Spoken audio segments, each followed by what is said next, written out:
Thanks for having me here today. I've certainly been talking about the AJ mine quite a bit recently, and for good reason. And if it was simple and easy and uncomplicated, I wouldn't be here. And I think there's a general propensity to, on the part of many people in the public, to really treat it like a simple topic, and quite frankly, it's not. What I'd like to do today is just give sort of a brief overview of what's going on at the city with the mine, and really what the mine is and how we got to where we are today. The mine is interwoven with the development of Juneau and the location of Juneau. It's also closely related to our drinking water system. Last year, the Assembly, in their goals, came up with a top 10 goal of looking at the AJ mine, and that came as a surprise to a lot of people. And I think people thought that after the Echo Bay attempt to open the mine in the 90s that it probably wasn't feasible to open the AJ. The Assembly appointed a committee, and they named it the AJ Mine Advisory Committee, and that committee met about February through May. Frank Bergstrom was kind enough to volunteer his time for that committee. And the committee produced a report, and it is, I think, a very good report. You can find it online at the city website. It's not a lengthy report. There's a lot of good information in there. And in that report is a lot of historical information about what the mine is, how it got to be what it is, and there are also a number of recommendations from that committee. Very briefly, we are in an unusual situation in that we own a gold mine. It's a municipal asset.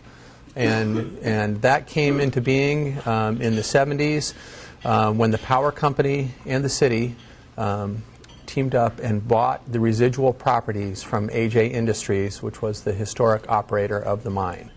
I don't think there are many cities out there that actually own a gold mine. So another unique thing about Juneau, we have a hospital, we have an airport, we have a ski area, we have an ice rink, we have a swimming pool, we have a cruise ship dock, we have a small boat harbor.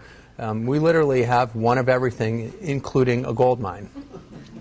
I think the Assembly, in looking at the AJ, essentially they were doing their due diligence and considering what's functionally, it's a municipal asset.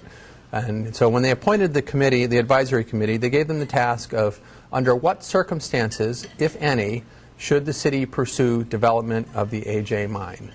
And I think the idea in that is, should the city look for a mining company to lease the property, invest money, and pursue mining operations? There's just a brief picture up here on the left, and I'm not going to get into great detail about it, but the AJ is a consolidation of a number of mining properties, and it has great geographical extents. From portal to portal, from Sheep Creek to the end of Basin Road, the Ebner Adit, it's roughly 5 miles. There are many levels of mining tunnels. That drawing there just shows one level that's about 400 feet above sea level. The mine extends vertically and horizontally over great distances. It goes from probably 2,500 feet above sea level to 1,000 feet below sea level. There are probably in excess of 100 miles of tunnels in the mountain. Very significant geographical extents. When the mine was operating, they were so successful in removing ore that they collapsed the surface in a few areas. One area in particular known as the Glory Hole. The Glory Hole at its widest portion, I think, is more than 2,000 feet across. It's a very big crater. When that happened, a lot of water then was able to come into the mine, and the AJ Industries method for dealing with it was to drill a drain tunnel, and that tunnel still exists today. It comes out just upstream of the mining museum, and it effectively drains the Glory Hole and other surface openings. Since our main drinking water system is in Gold Creek, and it's just downstream from that tunnel. Any discussions about the mine often get right back to the connection with drinking water and the question, can we develop the mine in a way that doesn't affect our drinking water system? So that's kind of where we are right now as we're working on that question. Stepping back a little bit, I think the reason that the Assembly decided to pursue the question of the AJ had a couple of main points that pushed them in that direction. One, concern about the Juneau economy and the southeast economy. Two, the price of gold. Gold is, no secret, really high. I think it's $1,750 an ounce right now. When Echo Bay was pursuing their mine plans, $300, $350, so significantly different economic scenario. And the third, probably biggest reason is that there were a group of Echo Bay engineers, geologists, miners, who developed an alternate plan to the one that was presented publicly. They had a number of iterations in their public plan, but it was a large concept that included damming Sheep Creek Valley and creating a big tailings impoundment in a large surface facility at Thane. While that went on in the public eye, quietly, a number of people worked on a smaller concept, and internally they called it the small mine concept, in an effort to convince the ownership of the company to pursue this different concept. That concept never got out into the public, but I think there's some very interesting features to it that make it worthy of evaluation today. The main features of it were that they proposed a new access from the vicinity of the rock dump at sea level, and on that new access an underground mill. So the underground mill was meant to mitigate against the opposition and problems that they found from the proposed surface facility at Thane. Another key concept of it was to take the ore and go back to the historic method of hand sorting. Back in the day when the AJ was operating in the teens and the 20s and 30s and 40s, they sorted the ore. They literally had conveyor belts of ore coming by, and men stood there and they pulled off the white ore-bearing rocks and they let the gray non-ore-bearing rocks go to the rock dump. In some things that I've read, I've seen that on average, one man during his shift would be responsible for sorting about 80 tons of ore. So very, very difficult work, but it was one of the things that I think made the AJ economical back in the day. In this concept that Echo Bay looked at, they proposed internally to go back to that hand sorting. That does a couple of interesting things. One, it reduces the amount of material that would go to the mill, and therefore reduces the amount of tailings that have to be disposed of. And that's a very important thing with mines, because tailing disposal or tailings management is a huge piece of the puzzle. Two, it would produce a large volume of rock that could be used for construction projects. Much of downtown is built on very similar rock that was placed there during the operation of the AJ. So that idea, I think, really was directed at mitigating against the opposition to surface tailings facility. So that's a very key feature. So this small mine concept sat out there for some time, and I should say it's technically not what a lot of people would call a small mine. It was just smaller than what Echo Bay proposed publicly. The proposal that they worked on internally was about a 3,500 ton per day operation, as opposed to the public 20,000 or 15,000 ton per day operation. That 3,500 ton per day resulting in maybe 1,500 to 2,000 tons through the mill maybe is more commensurate with operations that we would see in terms of volume at Kensington or Greens Creek. It's a big idea, and just to give you the scope of it, in their exploration, they found that they thought that there were about at least 780,000 ounces of gold. So a significant amount of gold still in the mine, and you can do the math, $1,750 an ounce. You know, we're in the billion 1.3 billion, 1.4 billion, something like that. So a very significant economic opportunity. Along with that kind of dollar, you would obviously have large numbers of employment, a couple hundred good-paying mining jobs. You would have lots of property tax. You would have royalties. You would have secondary economic benefits. So it's a big idea, an important idea. When the advisory committee met and deliberated and wrote their report, we spent many evenings wordsmithing recommendations and language on what those recommendations, answering the Assembly's question, what circumstances, if any. And they came back and they made a recommendation on a number of points. And a lot of the recommendations followed this smaller Echo Bay plan. And it was, pursue mining but prohibit surface disposal of tailings. Pursue mining but prohibit above ground milling. When it came to the water, I think the committee felt that was too complicated a task that they could handle at the time. So they came up with a fairly detailed recommendation. I'm going to read it because I think it's a good recommendation, and it's the backdrop for what I'm working on now, and it's the backdrop for anything you hear in the media or in the public. And their recommendation was, prior to proceeding with development of the AJ, the city should comprehensively analyze a variety of water supply and mine development scenarios.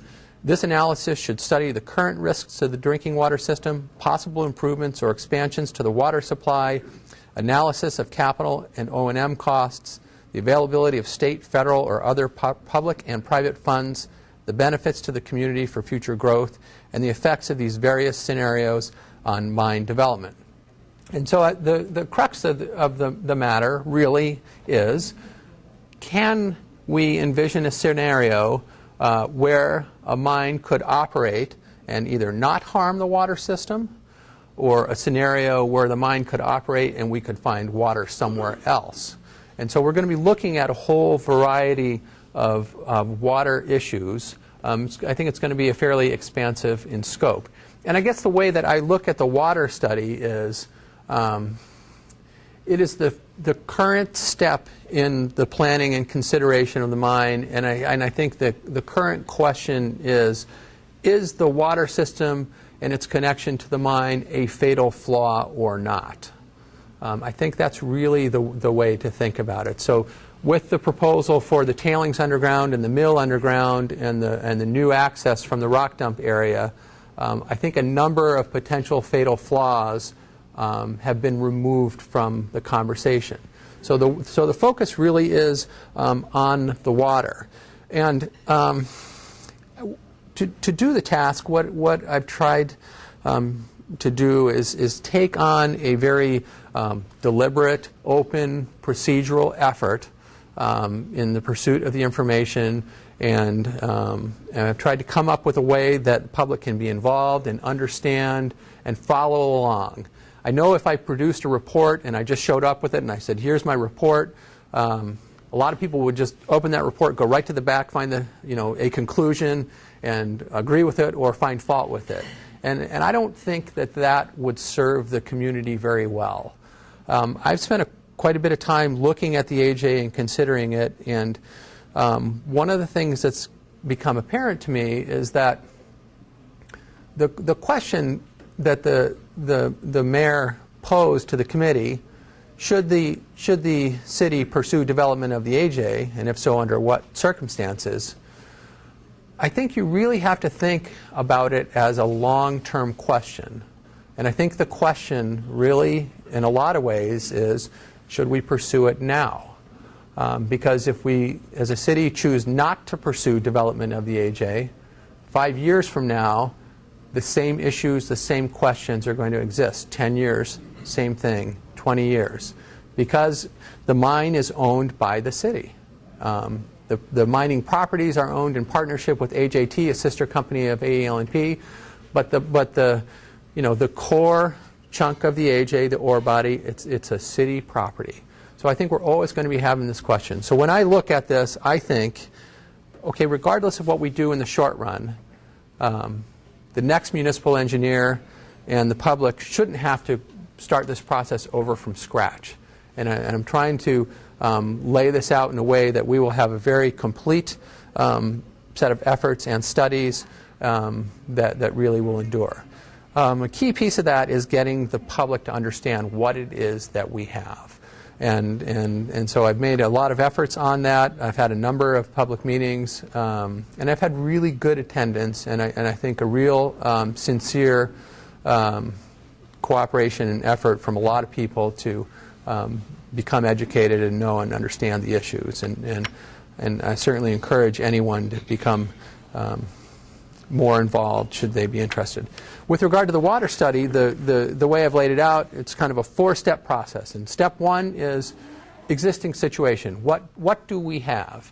I don't think a lot of people understand our water system particularly well. I think they understand that we have great water, and it appears to be very plentiful, and compared to a lot of communities, it is not quite so expensive, and we have very good quality water. But beyond that, I don't think people think much about our water system. The city went through, I'll say, a number of periods with regard to water. Shortly after statehood, there were a number of studies done about how big are we going to grow, how are we going to supply people with water, how are we going to deal with wastewater, infrastructure, all those things. And I would say in the 60s and 70s, we talked a lot about our water system and what it was going to be. And then in the 80s, we spent a lot of money developing that water system, building reservoirs, building distribution piping all over the borough. And since the early 90s until now, we've essentially been in a supply and maintenance mode. We haven't really been thinking about the future of the water system. We haven't really been communicating about what the water system is. It's vast infrastructure. It's a significant investment by the community in that infrastructure. It's very important to our livelihood. So the first piece is going to be, what is the water system? How does it work? What are the agreements that we have in place with water rights, water use, and sort of an analysis of what we can do and what our limitations with that water system is. So that's the first chunk of the report. The second chunk of the report is about risk. So with mining, we get the question of risk. Okay, if we're going to have a mine that's in in or near our drinking watershed, depending on how you want to define it, what risk will we face? Well, the first question you have to answer is, what risk do we currently face? And I think everybody understands that every day in life you face risk. And sometimes we acknowledge it and sometimes we don't. But even without any mining effort, we have risk to our water system, and we'll elaborate on that. And a lot of those risks are normal types of things. What would happen in the event of loss of power, avalanche, if we become disconnected from our water system, what would happen if the existing mine drainage were to fail, what would happen if we had a landslide that blocked our access, those types of things, and we'll talk about all of that. The third piece of the report is about water system expansion possibilities. So I think the question really that we're trying to answer, or the questions that we're trying to answer, are what are our options and opportunities? So if we need to grow the community and we need more water, where are we going to get that water? If we choose to open the mine and we decide that mine and drinking water can't be harmonious, and I would say that's a very open question, but if we choose that, the question is, where would we get our next water supply? And there are any number of iterations on that. So the feasibility of expanding our water system, we currently have 2 water supplies. Gold Creek is our main supply, 2/3 of our annual consumption. Salmon Creek is our secondary supply, about 1/3 annually. Gold Creek can supply the entire community and often does. Salmon Creek cannot. Salmon Creek is a surface water source. We have seasonal limitations on it. We are also not plumbed to provide sufficient quantity from Salmon Creek to the entire borough. So that's the third piece. And then the fourth piece, which will probably be the most controversial piece, will be future risks. What risks could we face to the water system as a result of the mine. And to talk about those future risks, we'll have to get into the details of what that mine could be, and we'll talk a lot about the mine concept that the Echo Bay engineers developed, because I think that's the template that we're working off of. And so to be involved and understand what's happening with the mine, it's important to understand the geography, the details, how things actually work. It's not a simple question of can you have jobs, can you have clean drinking water. It's nowhere near that simple. It's really, I think, a question of how do we maintain our standard of living. And that standard of living, there are lots of things in it. And good, plentiful, clean drinking water is one. Good employment and economic opportunities are another. So it's a complicated thing, and I think to some people it may look like we're moving very slowly and too slowly, but that's intentional, quite frankly. I'm trying to do a very deliberate process, and I think that's what the community needs. So that's kind of in a nutshell where we're at. We're going to be talking a lot about water. And I would say early in the year, January, February, we hope to have pieces of the water study coming out, and we'll probably put it out sequentially, and we'll move from there. So it's a big topic, and that's just a quick overview. I'm going to bet there are questions. There usually are, and I'd be happy to answer them. Mr. Brown? Yes, so I was just looking at the committee report on my phone. I couldn't find the document I was looking for. One of the committee members, the former issues coordinator for Alaskans for Juneau, filed a preliminary document when she was appointed to the committee, in which I believe she actually said her standard was that there be no negative effect on the quality of life in Juneau. And that's a pretty empty term that you could fill however you'd like. When you have people on the other side, she was appointed to be one of the team, and I think the committee did a great job. I think there were some really good people on it. But when you have people that are willing to raise that as the standard, well, that's going to be impossible to satisfy. So do you really think if you're going to go through all this difficult effort, you're going to ever find yourself in a position where you don't have a sizable minority of people in Juneau that are going to bring that sort of argument back to bear? Well, I won't predict local politics too much, but I think it's fair that there will always be people who with a philosophical objection to mining. How many? I really don't know. The more I talk about the AJ and the more I explain the details and tell the story, what I find is that people become very interested and they realize that it's not so simple. I think it is the most compelling story about Juneau that I know. It's about our history, it's about our economic past, it's why we have a town here, and I think it's a fascinating issue. And so to the extent that we can get away with oversimplifications, I think we're better served. Rorie, are there any that you know of operating mines that do the hand picking on the conveyor belt in the world? I don't know. I think it's unusual, and we'd have to ask one of the miners in the room. But I think it's sort of they did it back in the day because of the way the ore body is structured. So I think it's an unusual thing. There's a couple things about it that are interesting. Very interesting, but I'm curious what you would have to pay somebody to do that. Yeah, more now than you did in 1950. But the interesting here are the interesting things I think that the hand sorting poses. Since they hand sorted back in the day, they created huge underground voids in the mountain, big areas, big stopes, and those stopes today I would look at as a positive attribute of the mine because they are a place that you could put tailings. So in the mining industry, the development of better techniques with pasted tailings, paste back tailings, you need a place to put those tailings. If you're starting from scratch on a new mine, you can't put your tailings back in the mountain because you need the working area to remove the new ore. The AJ has those historical big areas, and so it's unusual, I think, in that. And then I think the second piece is that there's the possibility of economic value out of that rock. Construction rock is very valuable, and whether it comes as a byproduct from a mine or from a rock quarry, there is some value to it. Well, I just have to say, we had one rock from the Kensington at our dinner, and it went $460. It was the white one that you would have picked off.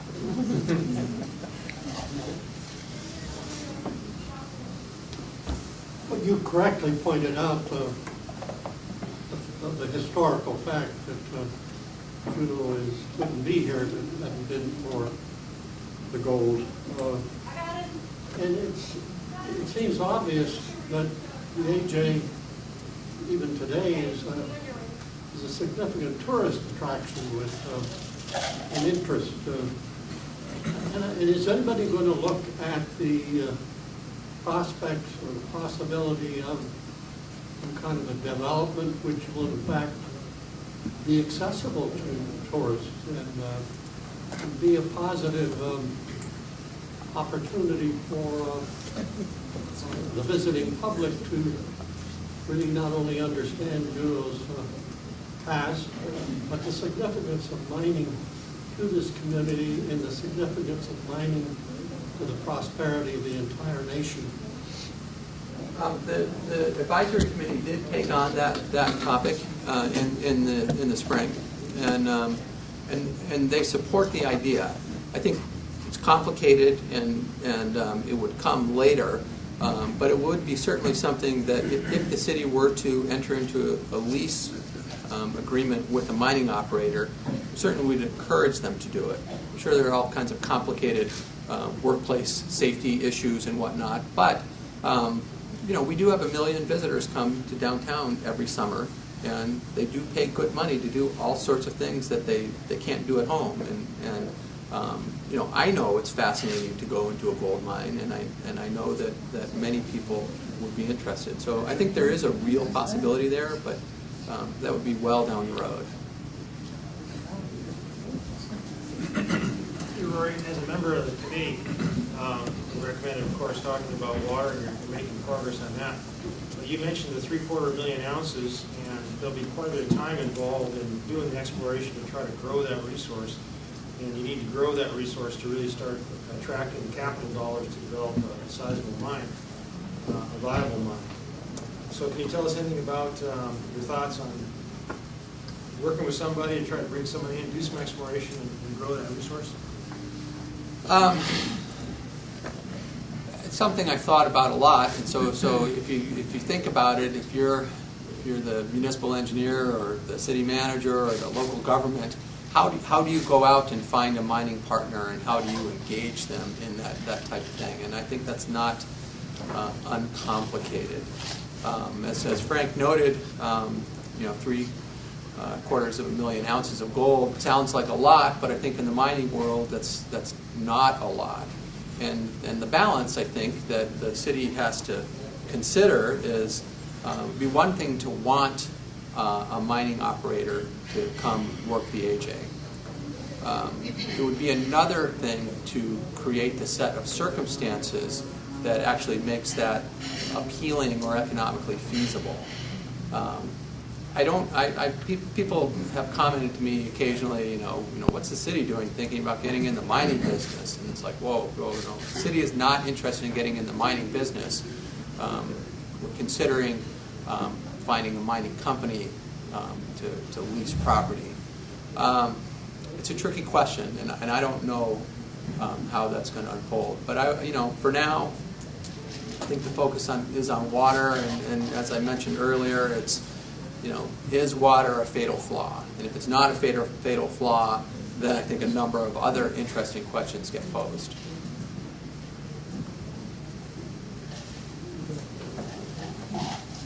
Rory, during the advisory committee public testimony session, there was a gentleman who made just a suggestion in his testimony that by injecting the tailings might actually shore up the mountain and could possibly protect the water supply even more. And I haven't heard anything about that. Is there anything to this statement? So the rock in the mine and the mountain is generally very competent, and for the most part, the historic infrastructure exists as it did back in the day. There are a few areas of weaker rock, and we have a few areas of concern, particularly in the drain tunnel. The drain tunnel could plug if we had collapsing inside there, and that would reroute that surface water that runs through the mine. That could be problematic. As for shoring up areas, I don't think tailings would be part of that question. I think there is a really good question about our current risk to the water system, and if we do nothing, what will happen to those drainage works.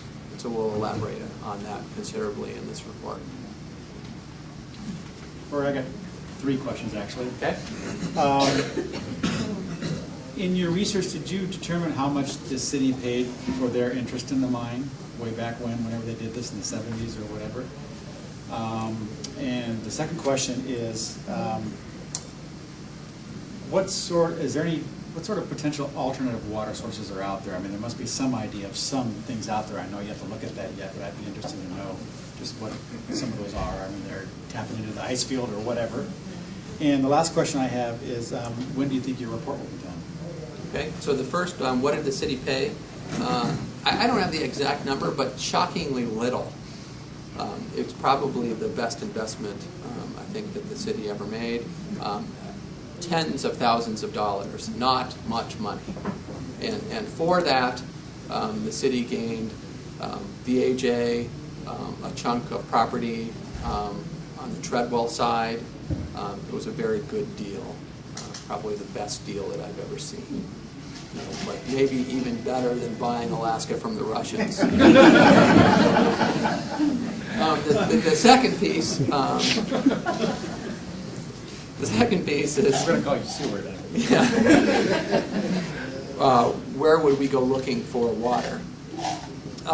I think everything from looking at Salmon Creek to trying to turn Salmon Creek into a year-round supply to a well field in the valley. I think it makes sense that if we had another water supply, that it would be close to our population center, and our pumping costs basically could be minimized. It's an open question about whether the quality of water in the valley would be all that good. There have been people that have had wells in the past with high iron concentrations, and so that would bring the requirement for water treatment, which basically is just expensive. So I think a well field in the valley, some notion that maybe even going as far as Herbert River, again for a well field. I think that in the event of no mine, clearly our next water supply is conservation. I think that living in the rainforest, we tend to think we got lots of water and we don't have to worry about it a bit, and that's not really true.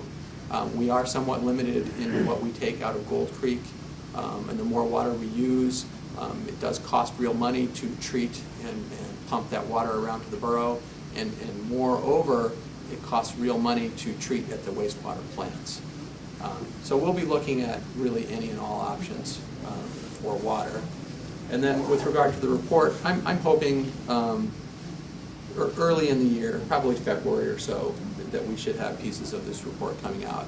And again, I think I'll probably unfold the report slowly to avoid the jumping to the last page to find the conclusion. And I want to bring as many people along and build the knowledge base together best we can. So I don't know much about mining to begin with. And I see that you have talked a lot about the water supply, because that could probably be the single thing that could affect the population the most. But I also see that this mine is very near our downtown.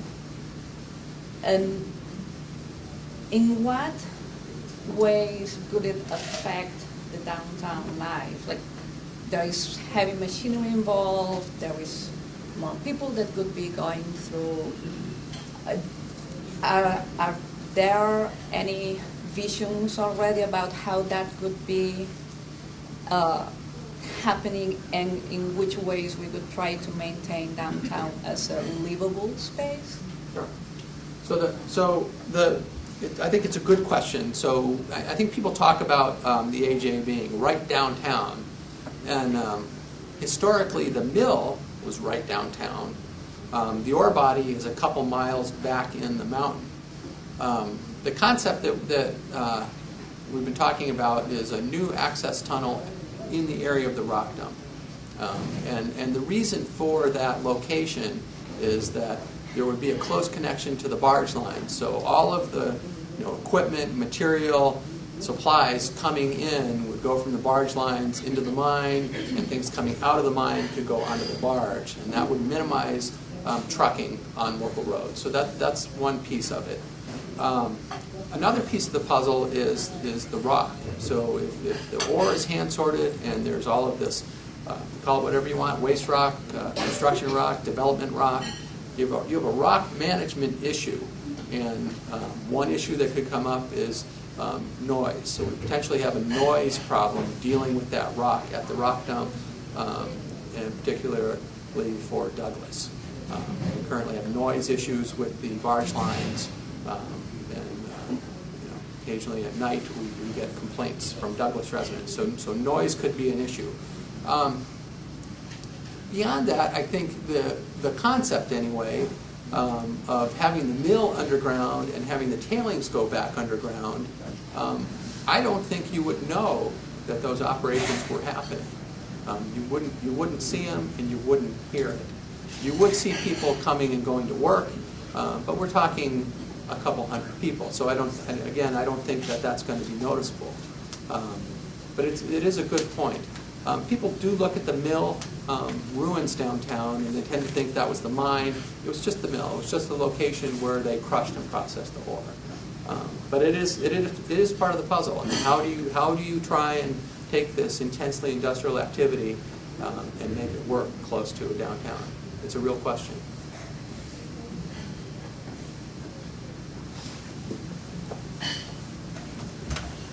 With the challenges for a lot of young people to buy homes and stuff in Juneau and the limited availability for property, is the city looking at what 200 jobs would do to 200 new workers, and are they opening up land that would either be lower cost to develop or for more residences, or more apartment buildings, more subdivisions? What kind of things are they looking at to accommodate that? Not directly related to the mine. So there's always the ongoing conversation about what to do with municipal land and what to do about the cost of housing, but not directly related to the mine, no.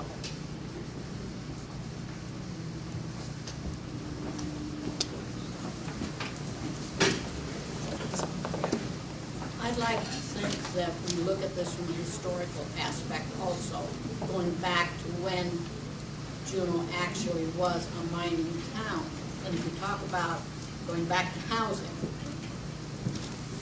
there's nothing to say that to this day and age we couldn't still have rooming houses and boarding houses. Whether they're located right downtown where there isn't any room or further out the highway wouldn't make that much difference anymore. But I do want to say that Juneau has actually become what it is today based on a mining history, which I'm sure you covered very well in the report. Plus the fact that Gold Creek has been the water supply and the power supply for this town from almost the day that the town was founded. And all you have to do is talk to AL&P and they can tell you the history of that.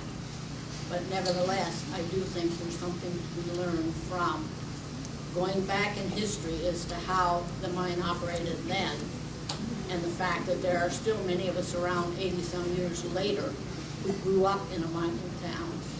And there are people who have died the last couple of years that lived here for 100 years. And I don't think the mine caused any bad harmful effects, really, when they're done right. And I do think that that's what you're trying to do now, and I think that's great. But the city does own a mine. And there's a time maybe when it might be successful, when with all the new things that are now known about mines that are possible to do. And if anybody wants to know about how this can relate to tourism and all, talk to Jerry Harmon.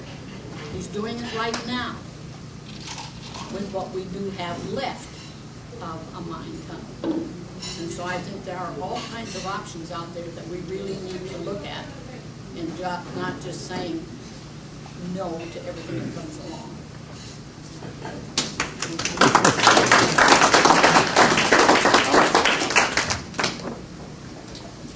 Thank you. All right, well, Rorie,